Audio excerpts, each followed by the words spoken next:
putok ng mga baril kamakailan sa Talisay, Cebu, kung saan isang barangay tanod ang binaril ng isang nakamotorsiklong lalaki. Pumutok din ang balita na ang target hindi raw tinablan ng bala. Nakita dyan ako nga gipusil siya pero wala na dutlan. Sinasi walo ka kinabuhi. Sa halip kasi na bumao ng bala sa dibdib ng target, nag-iwan lang daw ito ng sugat sa kanyang balat. Ang muntikan ng maging kwento na lang ngayon, si Rene, hindi niya tunay na pangalan, na matapos tambangan at barilin sa dibdib. Heto, buhay na buhay! At ang pagkakaligtas daw niya kay kamatayan, utang niya sa kanyang agimat. Ako higikupta na anting-anting. Ang tangkang pamamaril kay Rene nangyari habang papauwi siya umaga nitong August 10. Pagliko ginako diya sa may sitio Cruzan, pag ginakita na ko niya nga Agad daw siya nitong tinutukan ng baril. ang pusil niya gamit 45. Barog niya ditsuman pusil. Wala di ko kalihay kay tungod sa nakalitan ko ba. Pagbuto niya, nanidapat ko nga murag bukat kayo. Mga to nga sakit eh. Dali. Sa kabila ng nangyari, nagawa pa rin daw ni Rene na makatakas. Diretso ra ko. Dito sa unahan, hunong ko kay ang ang sakit man. Pero ang bala na ipinutok sa kanya, hindi raw bumaon sa kanyang dibdib. Sa halip, nag-iwan lang ng mababaw na sugat sa kanyang balat. Mana yung laigo. O sakit eh. Napatunayan daw ni Rene na mabisa ang suot-suot niyang di umano anting-anting. Saan nanggaling ang itinuturing na anting-anting ni Rene na siya raw dahilan kung bakit tila siya bulletproof? Pag edad ko nga 40, gitagaan ko sa kong uyuan o anting-anting tungod sa klase sa amo ang trabaho kay tungod lagi tanod. Police support sa kumang sa Talisay. Dipinsa sa ako ang lawas. Isa itong kwintas na may dalawang palawit o pendant. Ang isa gawa sa kulay brown na tela na naglalaman ng isang bato. Habang ang isa naman, merong imahe ng lalaking nagngangalang Emmanuel Sagrado o kung tawagin nila, Amahan. Si Amahan ang kinikilala nilang Diyos sa kinabibilangan nilang samahan, ang SCS o Sagrado Corazon Senior na mas kilala sa tawag na Tadtad. Amo na ingon nga Sagrado Corazon Senior Devotion. Pero Katoliko, may na akong Senior sa Tolinyo, na ako ng mga santo. Ang tadtad, sila yung mga walang takot na nagpapatadtad, nagpapataga at nagpapahiwa ng kanilang mga braso't gamit ang itak. Di umano, hindi raw kasi sila nasusugatan at natatablan ng kahit na anong patalim. Ayon sa tumatayong lider ng samahan na si Gabriel Sagrado, ang pagtatadtad isa lang sa 7 prosesong kailangang pagdaanan ng mga gustong sumapi sa kanilang samahan. Karang sa among pagkonsagra sa among ikataw, dili na pagpasakit, kundi pakita nga siya sagrado na, paghugas sa sayang sala. Pinagdaanan din daw ito ni Juanito nung sumali siya sa SCS noong dekada 80. Kinang tataron ka, muluhod ka, mag-ampo ka, imong isa-isa ang iyong mga sa. Dayon, humantisingan ka, gidungog na bang imong ampo, di na makadutlan o na katataron. Maliban sa di umano, hindi na susugatan ng mga patalim ang kanilang mga miyembro. Hindi na rin daw sila di umano tinatabla ng bala. Inoon, magsaksi ko, daghan na mga hitabo.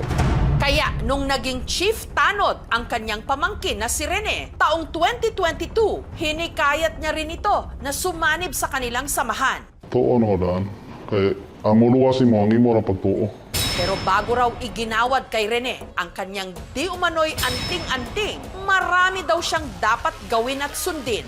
Gaya ng hindi pagkain ng baboy tuwing Martes at Biyernes, hindi pakikipagtalik sa hindi niya asawa at ang pagdarasal ng 3 beses kada araw.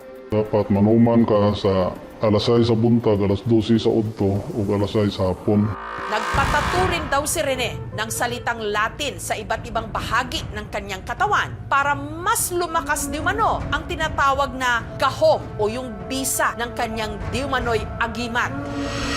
Nahulagan ng egosome, ako. Yung sayas o saya, ancient yun, ibig sabihin cover, defense, shield. Kung itatranslate natin yun, ako kasama ang defense. Ang paniniwala sa anting-anting ay napakalumang paniniwala ng ating mga ninuno. Noong unang panahon na yon, wala nang pulis. Pag meron silang anting-anting na dala, no, ang feeling nila may magpoprotekta sa kanila. The church doesn't believe in anting-anting. Naniniwala tayo na kung oras na natin ay oras na natin. Hindi naman masama na gumawa ka ng isang religious organization, yung doktrina ng simbahan na tinuturo, yun ang pakinggan nila.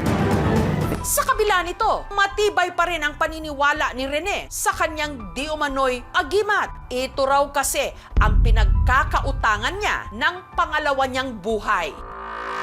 Ang suspect sa pamamaril kay Rene, patuloy ngayong pinaghahanap ng PNP. Kailan yung kay Konia.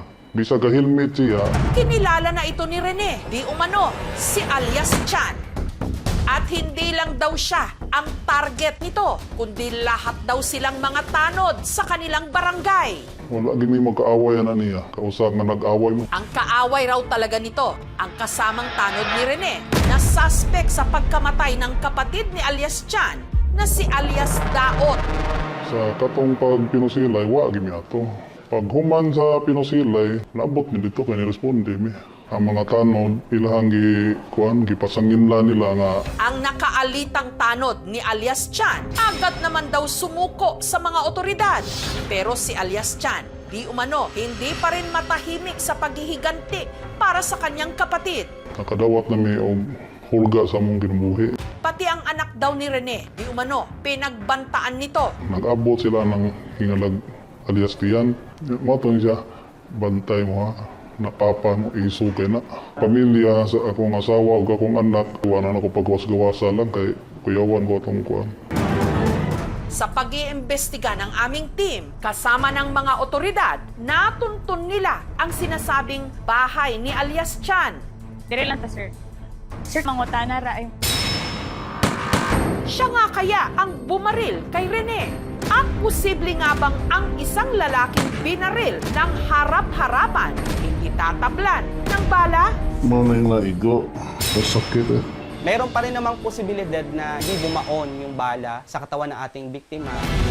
Bullseye ang mga kasagutan, mamaya na.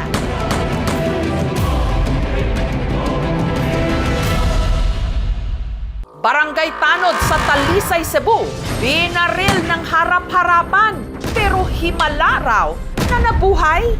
Ang bala kasi hindi raw tumagos sa kanyang dibdib. Sa halip, nag-iwan lang ng sugat sa kanyang balat. Mga yung laigo, masakit eh. Ang lahat daw ng ito dahil sa suot niyang di umano, agimat. Na ako'y gikoptan nga kuan ma'am, panuman, anting-anting.